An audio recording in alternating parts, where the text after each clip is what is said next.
what has been challenging for us as a people is to reconvene new ways of passing on the access to the treasure chest of Jewish knowledge. And in some ways, focusing on content can be counter to that. Trying to pour in to the children, like, oh, we got to fill them up with this kind of knowledge, instead of coming back and saying the children come to us with all their imaginations and their yearnings and their questions, and how do we give them an opportunity to express those? The combined Jewish philanthropies, they've taken this initiative to reinvent supplementary learning. Children are being raised at a time, look, we're all being raised in a time, where if we want to know something, we can push a button, ask Google, and get the information. But it's what we do with that information that shapes who we are and our connection to understanding it. So Torah Play is a program that we use here at Temple Isaiah. It's based on Godly Play by Jerome Berryman, an expert in the field of children's spirituality. And the idea is that play is such an integral part of children's lives, and we want to use that methodology to help children experience spirituality. So the way Godly Play and Torah Play works is to wonder with the child, rather than to ask of the child, to wonder with the child. Not about the facts, not about the information, but to wonder from their own perspective. As children, what does it mean to be in the story, to have the story within me? I wonder, really. I wonder where you are in the story, and the story is in you. It allows children in their own language, in their own way, to wonder about those experiences. This is for Passover. And the children can dream into the expression. And the children can feel the desert when there's sand beneath the characters. And the children can imagine the water rising, lifting the ark. It's a way of being part of the story of our people, and also finding a way of expressing your own meaning in life. It's a form of telling Torah for us, and it's a form of enhancing the spiritual development of children. Interestingly, I think children have an innate spirituality that they really haven't lost, and sometimes as adults we get a little worried about the right word or the right action or things like that, and children really feel that sense of spirituality all the time.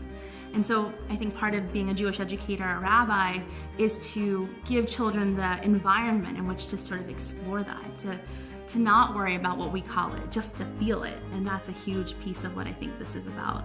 And primarily what we're doing is helping our students and their families build Jewish identity. Part of their Jewish identity is just feeling comfortable to explore Judaism and not being afraid of that. And that's something that CJP is deeply engaged with.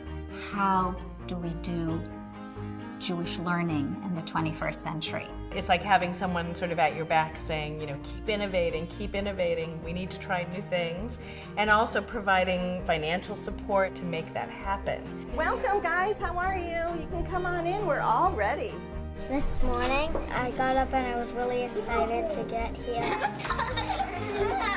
I think Torah Play is actually this beautiful way of helping children see themselves in Torah stories. So instead of giving kids information, we share a story and allow children to imagine and wonder how they see themselves in it. And I remember we all thought, oh my God, we've got all of these rowdy, noisy, energetic kids. They're never going to sit still. And watching them become totally captivated allows them to tune into a quieter place inside that maybe they often don't get to.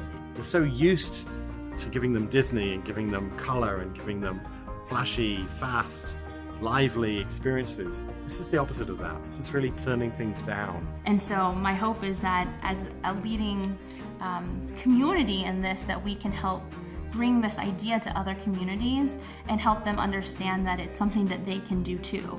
That is what we'd like to see when we work with congregations. That they take something on, it's innovative, it's dynamic, it works with the culture of the congregation, and they become a source for innovation for additional congregations. we are making an ancient story modern. We are really taking something that's been part of the Jewish community for so many thousands of years and allowing kids to see themselves in it. And we're tasked to make sure that that light, that spiritual light, is ignited and not suppressed and not dimmed by things that we're telling them to feel or telling them to do, but by their discoveries. And the opportunity, the most important thing is to provide time, real time for discovery, for an opportunity for spiritual connection, and to acknowledge that connection once you have it. Children come to a sense of understanding that they are a unique moment in time.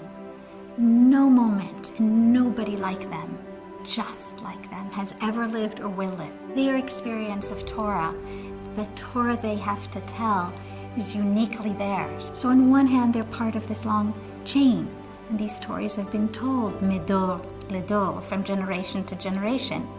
But on the other hand, there is a unique voice that they bring. And if we can ensure that identity is not just about what you do and who you say you are, but it is about what you want to become, then we can truly be saying that we are offering a religious education, an education about what it means to become more fully human.